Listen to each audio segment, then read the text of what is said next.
Welcome to Entry Point Faith, where every week we discover fresh meaning in the world so you can find faith your way. And now, please welcome your host, Pastor Nancy Lafferty.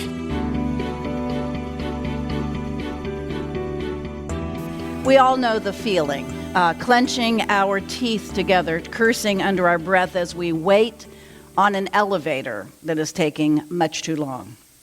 Looking at our watch incessantly as the wait time at the restaurant grows. So we feel that things are unbearable. We step on the gas when we are in a waiting through the drive-through line, and this is never going to happen. I've been waiting 10 minutes. I'm leaving. And so we pull out of there only to realize we are going to have to go somewhere else to purchase the same item and wait in a brand new line. That'll show them, we think. Okay, these are the moments that we lose our cool. It's important for us to remember that everybody does that. Everybody has moments of losing their calm in the face of frustration, adversity, or suffering.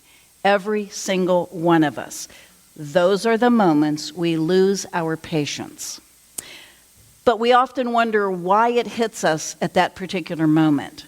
Why do we suddenly blow up? What is the escalation point to where it just causes us to pop off? And we just used to be fairly patient people and now we're not.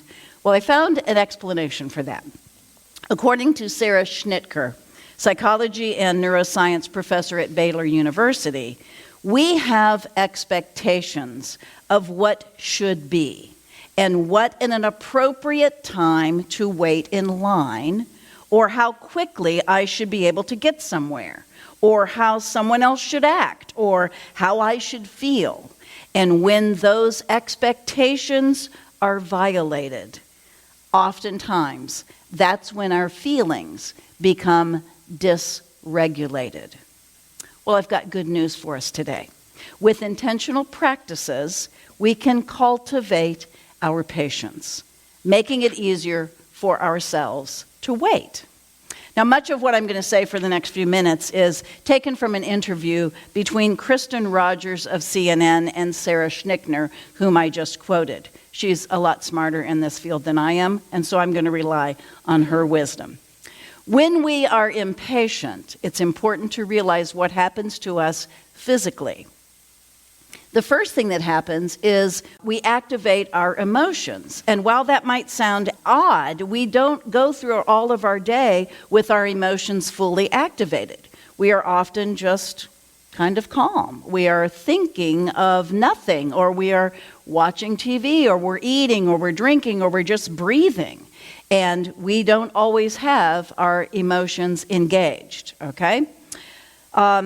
When our emotions are activated, though, there is a whole body response. Our heart rate increases. The amount of electricity that comes off of our skin increases. And if we are feeling something that we don't normally feel, then, we might not even be able to identify our emotion, which also sounds odd because you would think we would know everything we're feeling. But think for a second about times when you get kind of that blind rage, or you feel something and you don't even know how to say it. We have words in our phrases that we always use. I don't know how to say this. We ought to be able to say how we feel, right? But we don't always have the words to articulate that. So whatever emotion we might be feeling, our physiological alarm our system is alerted, and we start to enter a stress response. So emotions are engaged, we start feeling something we may not be able to identify, and the stress starts to go up. Now, there are some situations that happen as a result of that, and you've probably heard the phrase fight or flight. We feel often when we get to that boiling point that we want to just slug somebody or something, and so a lot of men hit walls. A lot of women get up and turn and yell and walk away. That's the way we handle that stress that we don't know what to do with.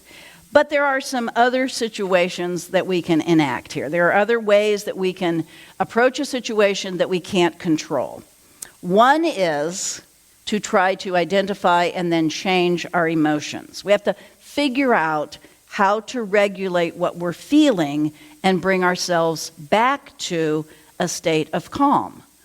After you've hit the wall and you've broken your knuckles, now you have a different focus. Now you're in pain. So that kind of brings you back to a different state of calm. After you've walked 2 miles and you're out of breath and you want some water, you've reduced the feeling that you have, and now you're regulating your emotions. Now you just want to be thirsty and go back home and sit down and not talk to anybody. So that's one way to handle it. But another way to do it is called cognitive reappraisal, where we think about the situation from a new perspective.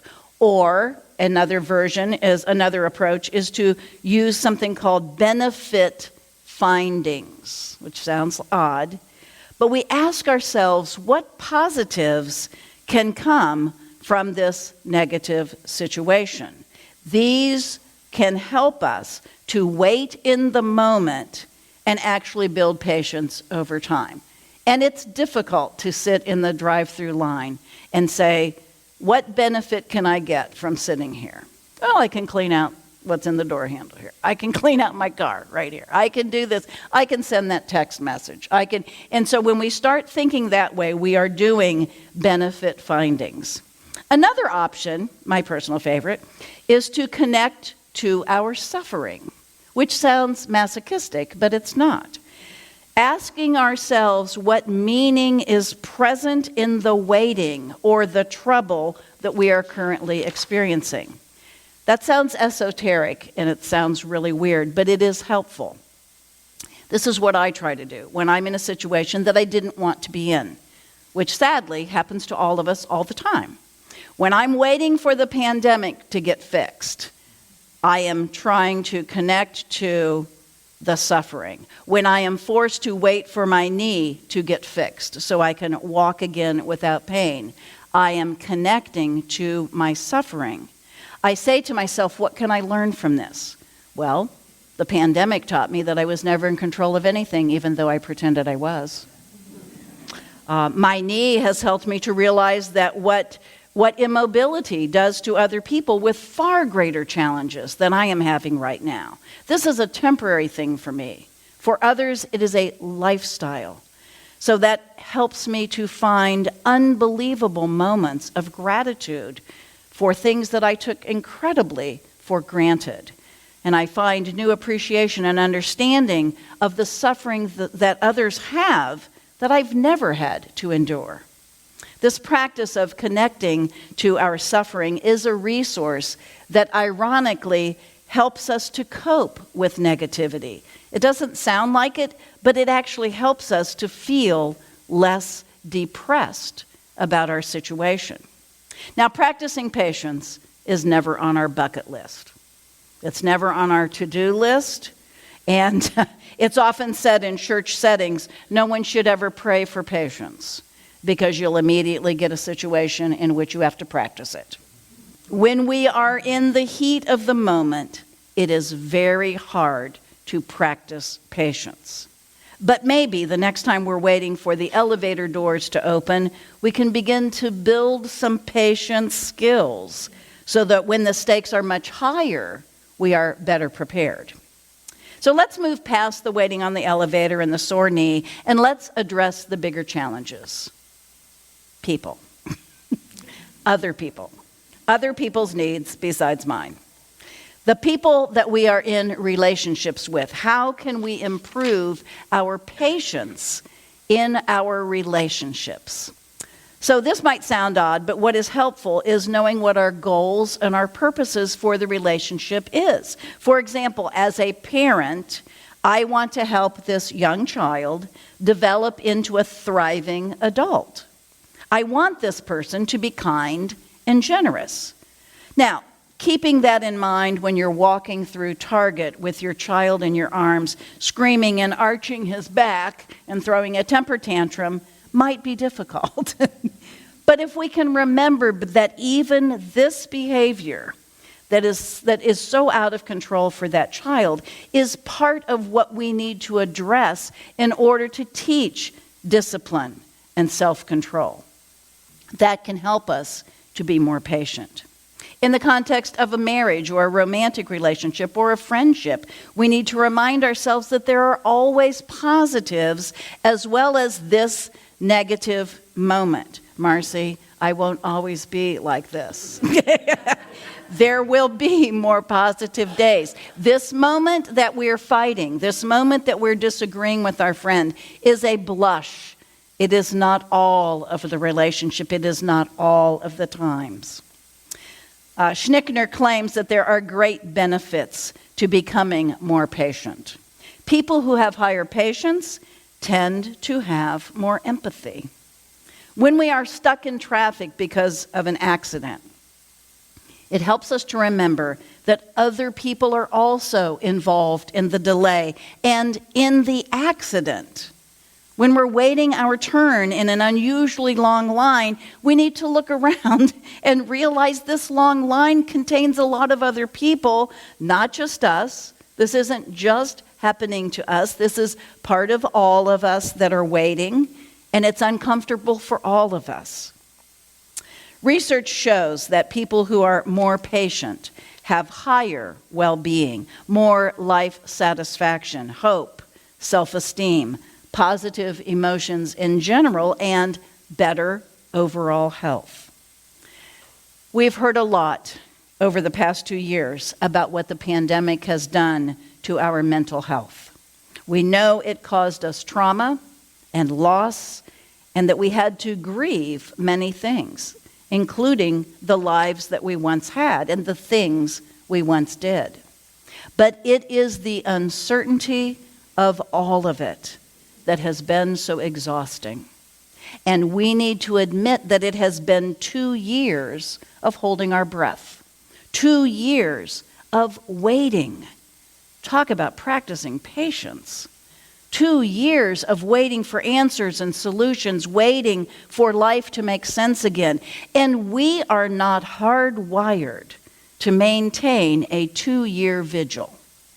We are not created to sustain 2 years of emergency behavior. No one can sustain this nonsense for 2 years without experiencing some life-altering trauma. So today, if you feel like you are far more anxious than you ever were before, you're right. The pandemic has made us anxious. And here's why. According to a study on impatience at the Mayo Clinic in Rochester, Minnesota, the opposite of patient is not impatient. The opposite of patient is anxious, ill, injured, addicted, lonely, and dead. Sadly, that is an exact, accurate list of what has happened to us through the pandemic. While we've been waiting for the pandemic to go away, some of us have never been so lonely in all of our lives. Whenever possible, my friends, reach out.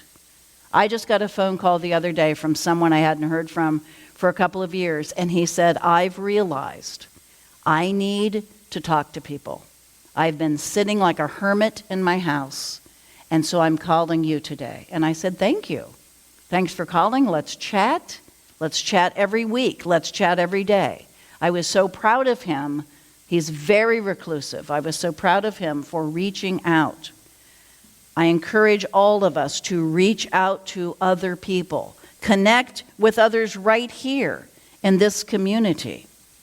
Gathering together also helps us to remember that God is always with us, even in our loneliest moments, even as we wait. God waits with us. As we continue to emerge from one of the deepest moments of darkness that we have ever experienced worldwide, it is comforting to remember that God is a light that shines in the darkness, a light that the darkness has never overtaken. We have all experienced frightening, stalled-out moments of time in which we must wait in these past 2 years. May we rely on the presence of God to strengthen and encourage us in these moments. Amen.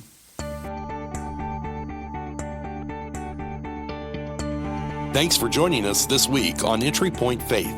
The Entry Point Faith community meets every other Sunday at Conner Prairie in Fishers, Indiana.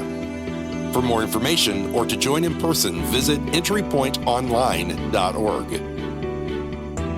Entry Point Faith is a part of the Switchpoint Media Network. Find a variety of podcasts by visiting switchpoint.media.